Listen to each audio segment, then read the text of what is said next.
Hello दोस्तों, स्वागत है आपका प्रैक्टिस फॉर एग्ज़ाम में।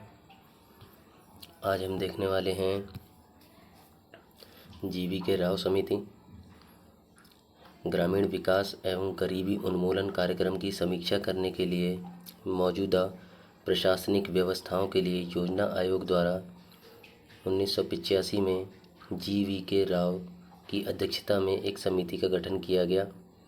समिति इस निष्कर्ष पर पहुंची कि विकास प्रक्रिया दफ्तरशाही युक्त होकर पंचायती राज से विच्छेदित हो गई।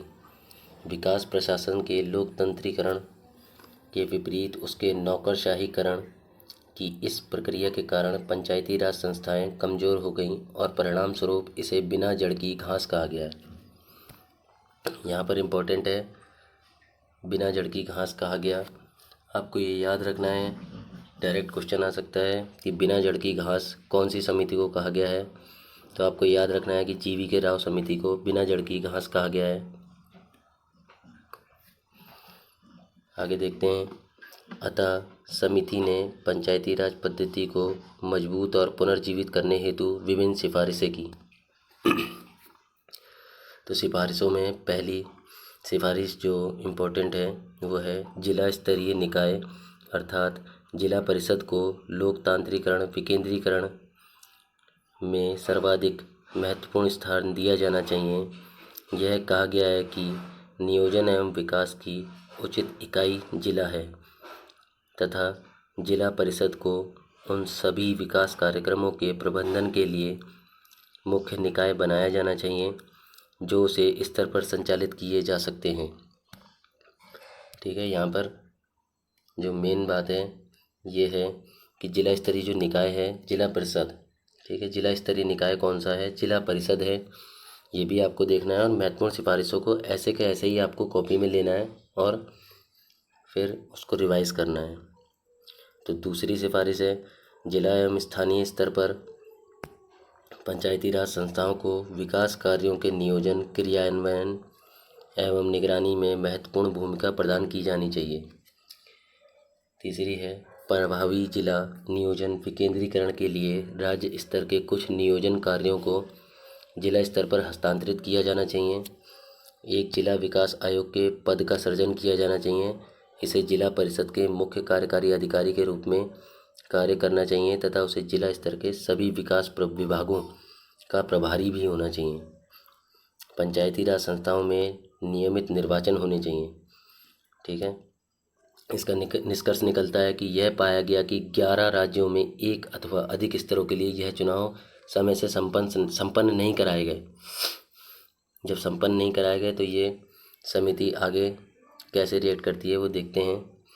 ठीक है, इस प्रकार समिति ने विकेंद्रित क्षेत्रीय प्रशासन की अपनी योजना में पंचायती राज को स्थानीय योजना एवं विकास में प्रमुख भूमिका प्रदान की। यहाँ इसी बिंदु पर जीवी के राव समिति रिपोर्ट 1986, प्रखंड स्तरीय आयोजना पर दांतवाला समिति 1978 तथा जिला आयोजना हनुमंत राव समिति रिपोर्ट 1984 से अलग है।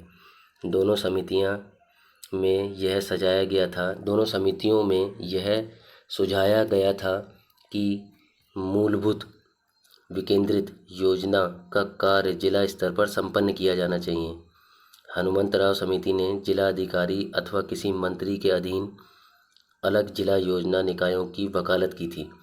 इन दोनों संदर्श यानी मॉडल में जिलाधिकारी की विकेंद्रित आयोजना में महत्वपूर्ण भूमिका बनती है।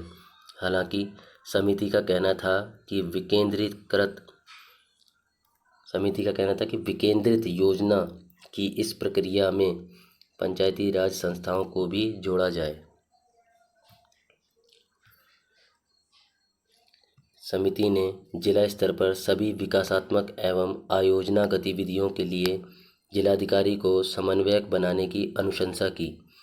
इस प्रकार हनुमंत राव समिति, बलवंत राव समिति, प्रशासनिक सुधार आयोग और अशोक मेहता समिति तथा अंत में जीवी के राव समिति से भिन्न अनुशंसाएं भी हैं, जिन्होंने एक जिलाधिकारी की विकासात्मक भूमिका को सीमित करने की अनुशंसा की तथा विकासात्मक प्रशासन में पंचायती राज को महत्वपूर्ण भूमिका प्रदान की।